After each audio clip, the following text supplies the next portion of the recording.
अधिकार आम्हाला मिळाला पाहिजे आणि आमचा पुढारी आम्हाला नेमता निवडता आला पाहिजे। तुम्ही निवडलेला पुढारी बाबासाहेबांचा अपमान झाला तरी बोलायला तयार नाही।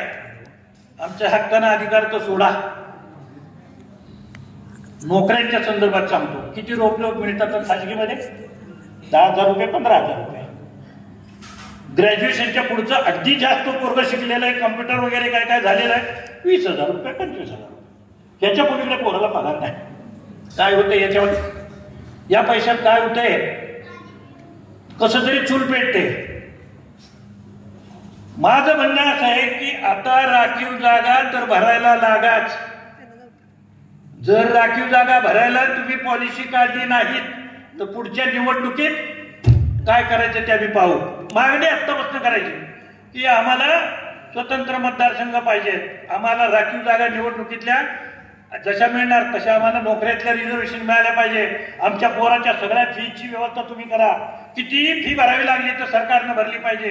माझ्या पोराला डॉक्टर मला करायचं, लागणारा सगळा पैसा सरकारनं खर्च केला पाहिजे। ते म्हणते पैसे कुठून आणू? माझ्या पायात काय बघितलंस का? खाली उत्तर कुठून आणायचे ते मी बघतो। तू मात्र खाली उत्तर मी त्या खुर्चीवर बघतो, तिच्या काय सोने, हे देश म्हणजे सोने की चिडिया आहे। मी जगभर हिंडून आलो, सांगतो तुम्हाला, हा देश गरीब नाही आहे, हा साधन संपत्तीला अतिशय श्रीमंत देश आहे। पण हे भिकारी तिथं बसलेली आहे वर्ण व्यवस्था आणि जाती व्यवस्था घेऊन। त्याच्यामुळे एकट्याच्या भातावरती फक्त सगळं मिळालं पाहिजे, दुसऱ्या कोणाच काही मिळू द्यायचं नाही। आणि कुणी मागायला लागला की तुरुंगात घालायचं, त्याला अतिरेकी म्हणायचं, त्याला नक्षलवादी म्हणायचं। कार्यकर्ता चांगला आहे त्याची बदनामी सुरू करायची, चांगला कार्यकर्ता चांगला आहे त्याला जेलमध्ये घालायचं। तर हे आता थांबवायचं जर असेल तर सगळ्यांनी पेटून उठायला लागेल। एक जण उठला तर तुरुंगात नेतील। नामांतराच्या काळात आपण सगळेजण पेटून उठलो, त्यांना झक मारीत तुरुंगात जागाच नव्हती ठेवायला। अशी जर का परिस्थिती निर्माण केली तरच बामनं घाबरतील, एरवी नाही। एकेकाचा ते मुडदा केव्हा पाडतात ते कळत नाही। पण तो मी याला म्हणून तुम्ही जर गप्पा वाचला ना तर तुमचा लगेच नंबर लागतो, हे लक्षात घ्या। तर हे नाही करायचं आमचं। तुम्ही म्हणलं खाजगीत नोकरी करा का? करतो की, पण खाजगीत जरी नोकरी करत असलो तरी मी सरकारी नोकरच असणार। मला टाटाकडे तुम्ही लावलं की इथं काम, टाटा किती पैसे देईल ते तुम्ही घ्यायचे, मला नाही द्यायचे। मला तुमच्या तिजोरीतनं पगार द्यायचा। मी सरकारचा नोकर म्हणून खाजगीत काम करीन, तुम्ही देऊ शकत नसाल तर। पण माझा पगार, माझी पेन्शन, माझी ग्रॅज्युटी, सगळं माझं जे काही पगार वाढ हे सगळं सरकारने करायचंय। सरकार म्हणेल पैसे कुठून आणायचे, घटनेत तरतूद आहे। आमची जेवढी लोकसंख्या आहे तेवढ्या प्रमाणामध्ये बजेट मधला पैसा आम्हाला मिळायला पाहिजे। मग आम्हाला तो जर पैसा मिळाला तर आमच्या सगळ्या पोरांना नोकऱ्या लागतात। तो जर पैसा मिळाला तर आमच्या सगळ्या पोरांचं शिक्षण होत आहे। 3-4 टक्क्यावर आलोय आपण, माहितीये तुम्हाला? आम्हाला किती मिळायला पाहिजे? शेड्यूल कास्टला 13%, शेड्यूल साहेबचे 7-8 टक्के, किती झाले? 20-25 टक्के रक्कम जर बजेट मधली आपल्याला मिळाली तर ह्या देशाचं बजेट बारकं नव्हे। सोन्याची कौला आपण ते पैसे जर मिळाले तर सोन्याची कौला आपल्या घरावरती येतील इतका पैसा आहे। तो पैसा तुमच्यापर्यंत येऊच दिला जात नाही। तर तो पैसा तुमच्यापर्यंत आला पाहिजे, याच्यासाठी आग्रह धरणारी तिथे बसलेली आहेत भांडकुळं, ती सगळी भांडकुळं आहेत। ती स्वतःच्या पुरते जगणारी माणसं आहेत। तिथं जी गेलेली आहेत ती उच्चवर्णीय समाजाचे सारे दलाल आहेत। या दलालांना हकलल्याच्या शिवाय आपलं सवर्णांच्या बरोबर भांडण नाही।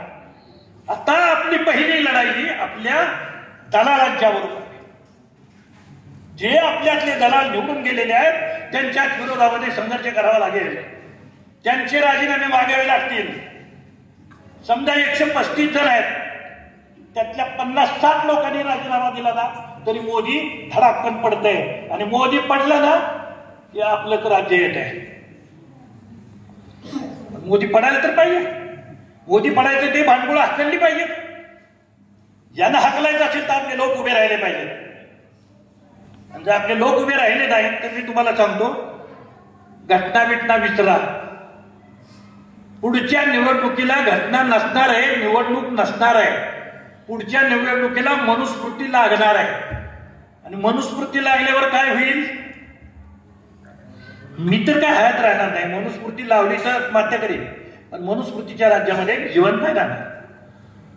कारण गळ्यामध्ये त्यांनी माझ्या गाडगी बांधली तर मी बाबासाहेबांना कुठल्या तोंडाने सांगू की मी आंबेडकरवादी आहे?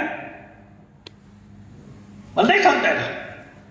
आपण सारे पुरुषार्थ नडलो तर जे मनुस्मृती वगैरे मित्रा आपणच राजे बनू. बाबासाहेबांनी आपल्याला राजा केले, पण आपण नावाचे राजे राहिलोय आणि राज्य ते करतायत. मतं आपली आणि राज्य त्यांचं. का बाबा जातवार जनगणना करा म्हणून सांगतोय, का ऐकत नाही? सगळे राज्य सांगतायत जातवार जनगणना करा, विरोधी पक्ष सगळे सांगतायत जातवार जनगणना करा. मग बीजेपीच का विरोध करते? ते बीजेपीला माहिती आहे की जर इथं कळलं की हे किती आहेत, 90% कसे आहेत हे जर कळलं तर या देशात आपल्याला पाणी सुद्धा मिळणार नाही. बाबासाहेब म्हणाले होते ज्या दिवशी माझ्या लोकांना कळेल ना की तुम्ही पैशानं माझ्या लोकांना विकत घेताय, हे ज्या दिवशी कळेल माझ्या लोकांना त्या दिवशी या देशामध्ये तुम्हाला पाणी प्यायला सुद्धा जागा शिल्लक ठेवणार. हा बाबासाहेबांनी त्यावेळेला दिलेला इशारा होता. आज मला असं वाटतं की आंबेडकर आहे आपण सगळे, मुक्ता काळवे काय, अण्णाभाऊ काय, मी काय, तुम्ही काय, आपण सारे एका घरातले लोक आहोत. एकमेकांच्या डीएनए चेक केला तर आपल्या सगळ्याचा डीएनए एक आहे.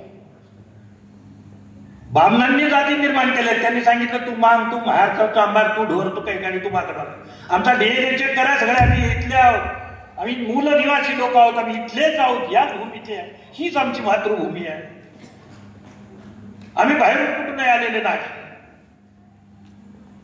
तुम्ही जे भेद निर्माण केले ते भेद किती डोक्यात ठेवायचे ते विसरा. ते आपल्यातले तरी विसरा आणि संकटाच्या वेळेला तरी घर जळताना सगळ्यांनी एकत्र या. गाडी लागलेलीच आहे, 10 वर्ष 15 वर्ष झाली ते जळायला लागलेलं आहे आणि आपण गप्पा आहोत. मला असं वाटतं की आपण आपल्या घरातल्या आगीचे बंब आता बाहेर काढा. आपण जनावर फाडणारे लोक होतो, आपल्याकडे सगळी हत्यारं बितारं होती पूर्वी, आता आहेत का नाही मला माहिती नाही, पण आमचे लोक तयार करून देतील, डोंट वरी.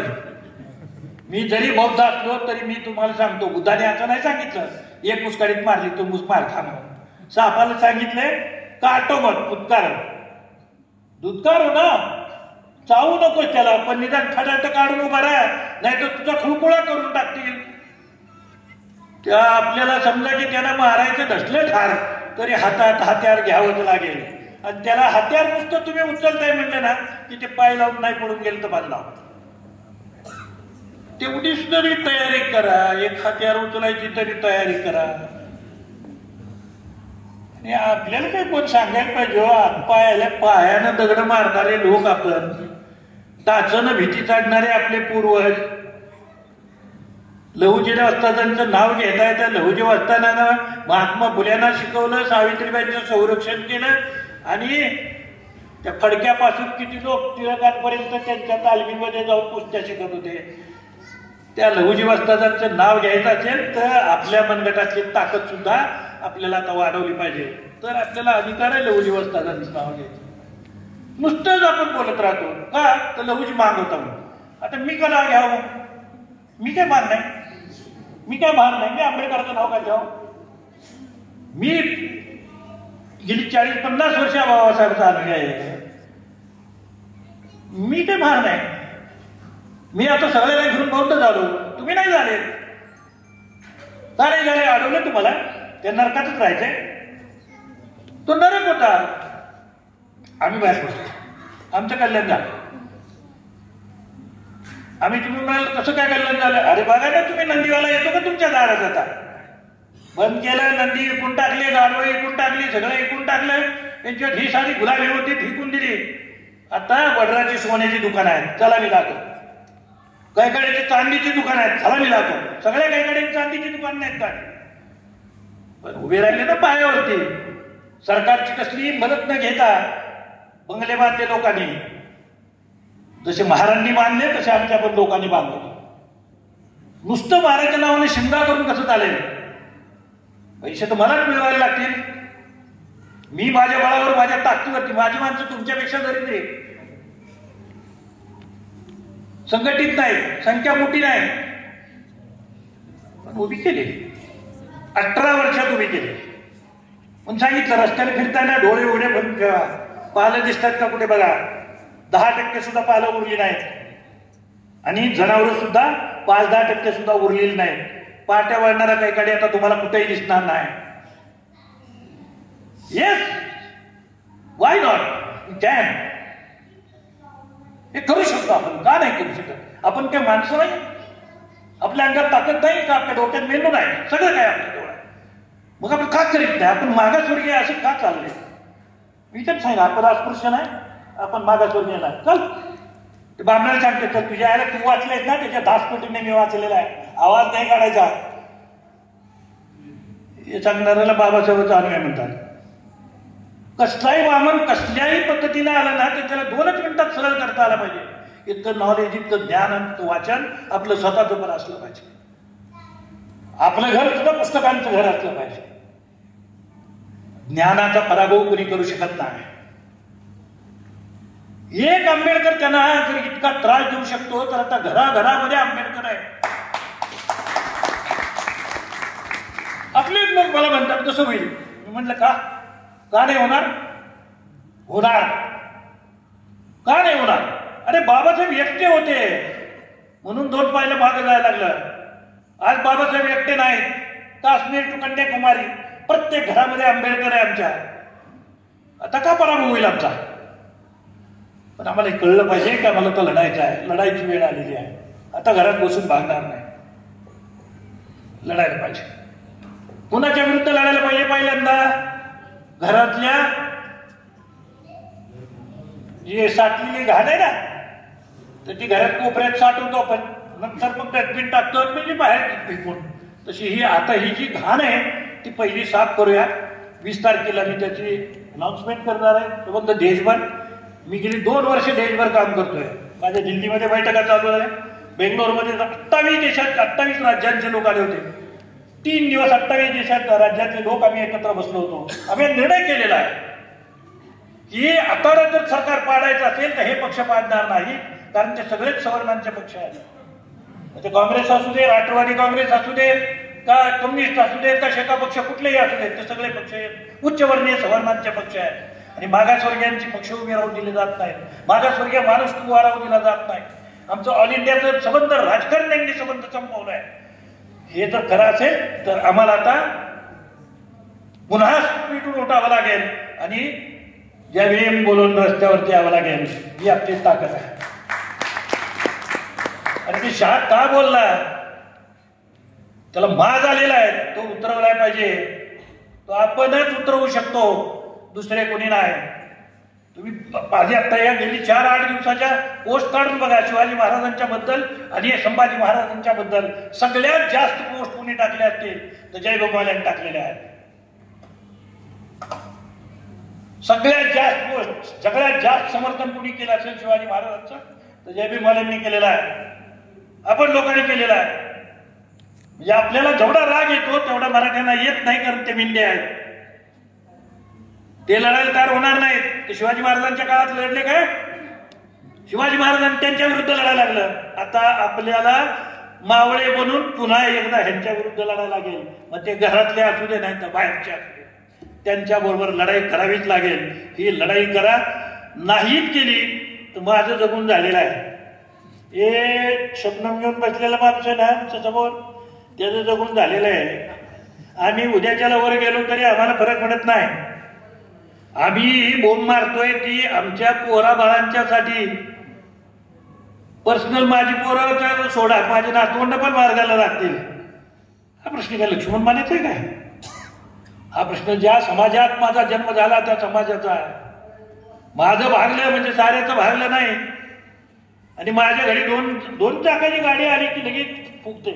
तुझ्या तू 2 गाडीची 2 चाकाच्या गाडीने काय फुगतोय? तुझ्याकडे मर्सिडीज असली पाहिजे. मोठा विचार कर. भावाकडे मोटरसायकल आली की याचे उगीच खालचं खालीवर त्याच्याकडे मोटरसायकल आली तर तू 4 चाकी घे ना. पैसा कसा मिळवायचा आहे? कसा पण मिळव. पैसा मिळवायला काय आता कोणी अडवले का? जर सगळे लोक कशाही मार्गाने मिळवतात तर तू पण कशा पण मार्गाने मिळव. पण 4 चाकी गाडी बंगला ऐश करो. मी गरीब आहे सांगणारा कार्यकर्ता आला की मी देत मुस्काडीतून सांगतो तुझी आयला तू कशाने गरीब आहे. टिअर हँड म्हणते गरीब आहे म्हणून मी गरीब आहे का. त्याला 2 हात आहेत मला 2 हात आहेत, त्याला डोकं आहे मला डोकं आहे, त्याच्यापेक्षा माझं उत्तम डोकं आहे. कामाला लागा रे, कामाला लागल्याशिवाय काय उपयोग नाही. कामाला लागा, पैसे मिळवा. कार्यकर्ते कुणाचे बोलू नका, म्हणजे उच्चवर्णीय समाजातल्या कुठल्याही माणसाचा कार्यकर्ता बोलू नका. ते आपल्याला वापरतात, आपण त्यांना वापरावे. मी त्यांना वापरून शेवगा केला ना.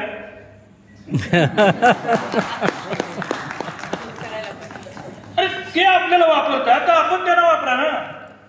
आपण त्यांना वापरून काय केलं पाहिजे. स्वतःचं घर भरणं सोपं आहे हो, ते काही छोटी गोष्ट आहे. स्वतः एक माणूस श्रीमंत होणं फार छोटी गोष्ट आहे. तो संबंध समाज उभा करणं त्याला श्रीमंत करणं ही अवघड गोष्ट आहे. ती अवघड गोष्ट करायला निघूया. बारक्या गोष्टी, बारके मतभेद, बारकी भांडणं, कुरबुरी घरातल्या घरात ठेवा. आता संकट मोठं आलेलं आहे, एकट्यावर नाही. तेव्हा SC, ST, BJT, OBC आणि मायनॉरिटी या 5 गटांना एकत्र केल्याच्याशिवाय सत्ता आपल्याला मिळणार नाही.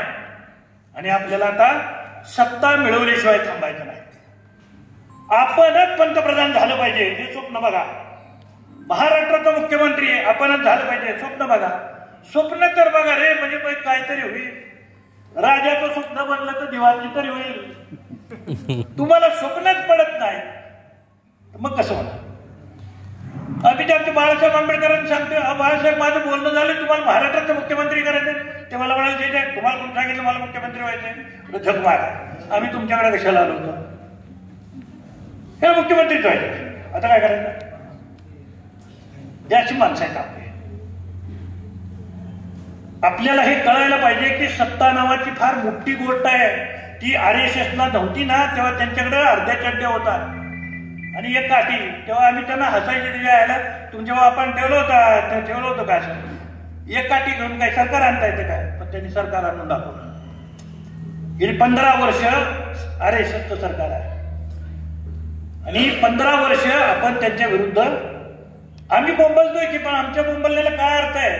तिकडं 1500 रुपये जाहीर झाले की सगळ्या बायका रांगेने तिकडं का बोंबलतं काय इकडं. अरे 1500 रुपये तुला दिले तर तुला किती पैसे त्याने दिले. त्याने किती खाल्ले त्यातले 1500 तुला दिले. पण त्याच्या का बापाचे खिशातले आणून दिले का. तिजोरीतले पैसे तुला दिले. काहीच कळत नाही. भया मला 1500 रुपये मिळाले, माझे कागद द्या. माझ्याकडे इतका ढीग, माझे कागद करून द्या. मला 1500 मिळणार आहे, माझे कागद करून घ्या. तू म्हणलं असं करायचं टॅप घेऊन ये आणि माझी मालकी तू लिहून घे.